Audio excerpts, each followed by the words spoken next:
ನಮಸ್ಕಾರ. ಆರ್5 ನ್ಯೂಸ್ಗೆ ಸ್ವಾಗತ. ಬಳ್ಳಾರಿ ನಗರದ ಕೊಟ್ಟೂರು ಸ್ವಾಮಿ ಮಠದಲ್ಲಿ ಮೊನ್ನೆ ಆನಗಲ್ ಕುಮಾರೇಶ್ವರ ಶಿವಯೋಗಿಗಳ 157ನೇ ಮತ್ತು ಸಂಗನಬಸವ ಸ್ವಾಮಿಗಳ 86ನೇ ಜಯಂತ್ಯೋತ್ಸವ ಕಾರ್ಯಕ್ರಮ ಹಮ್ಮಿಕೊಂಡಿತ್ತು. ಬಸವಲಿಂಗ ಶ್ರೀಗಳ ನೇತೃತ್ವದಲ್ಲಿ ನಡೆದ ತಾಲೂಕಿನ ಶ್ರೀಧರಗಡ್ಡೆ ಗ್ರಾಮದಿಂದ ನಗರದ ಮಠದವರೆಗೆ ಹಮ್ಮಿಕೊಂಡಿದ್ದು, ಉಭಯ ಶ್ರೀಗಳ ಭಾವಚಿತ್ರ, ಸಾರೋಟದ ಮೆರವಣಿಗೆ ಮತ್ತು ಭಕ್ತರ ಪಾದಯಾತ್ರೆ ವೀರಶೈವ ಲಿಂಗಾಯತ ಸಮುದಾಯದ ಭಕ್ತ ಸಾಗರದಿಂದ ಗಮನ ಸೆಳೆಯಿತು.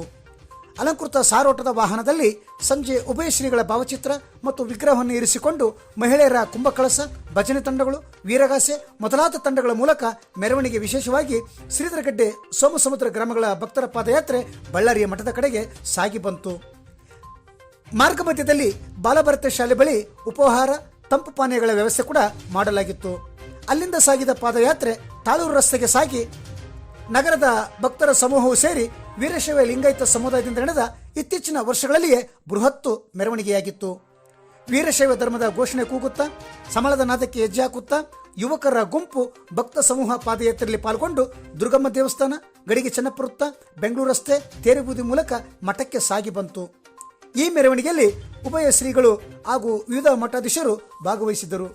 ಅದೇ ರೀತಿಯಾಗಿ ಅಖಿಲ ಭಾರತ ವೀರಶೈವ ಲಿಂಗಾಯತ ಜಿಲ್ಲಾ ಘಟಕದ ಮಾಜಿ ಅಧ್ಯಕ್ಷರಾದ ಶ್ರೀ ಚಾನಶೇಖರ್, ಎಸ್ಜಿ ಕಾಲೇಜಿನ ಆಡಳಿತ ಮಂಡಳಿ ಅಧ್ಯಕ್ಷರಾದ ಅಚ್ಚೋಳಿ ಶರಣಬಸವನಗೌಡ, ವಿವಿ ಸಂಘದ ಕಾರ್ಯಕಾರಿ ಸಮಿತಿ ಸದಸ್ಯರಾದ ಶ್ರೀ ಕೋರಿ ವಿರೂಪಾಕ್ಷಪ್ಪ, ಕನ್ನಡ ಸಾಹಿತ್ಯ ಪರಿಷತ್ನ ಜಿಲ್ಲಾ ಅಧ್ಯಕ್ಷರಾದ ನಿಷ್ಠಿ ರುದ್ರಪ್ಪ, ಅಖಿಲ ಭಾರತ ವೀರಶೈವ ಲಿಂಗಾಯತ ಮಹಾಸಭಾದ ಕಾರ್ಯಕಾರಿ ಸಮಿತಿ ಸದಸ್ಯರಾದ ಕೆಎಂ ಪುಟ್ಟಸ್ವಾಮಿ, ವಿವಿ ಸಂಘದ ಕಾರ್ಯಕಾರಿ ಸಮಿತಿ ಸದಸ್ಯರಾದ ಮಲ್ಲನಗೌಡ, ಅಖಿಲ ಭಾರತ ವೀರಶೈವ ಲಿಂಗಾಯತ ಜಿಲ್ಲಾ ಘಟಕದ ಅಧ್ಯಕ್ಷರಾದ ಶ್ರೀ ಬಿ ಪಂಚಾಕ್ಷರಪ್ಪ, ವೀರಶೈವ ಮುಖಂಡರಾದ ವನ್ನಗೌಡ ಮುಂತಾದವರು ಈ ಕಾರ್ಯಕ್ರಮದಲ್ಲಿ ಭಾಗವಹಿಸಿದ್ದರು.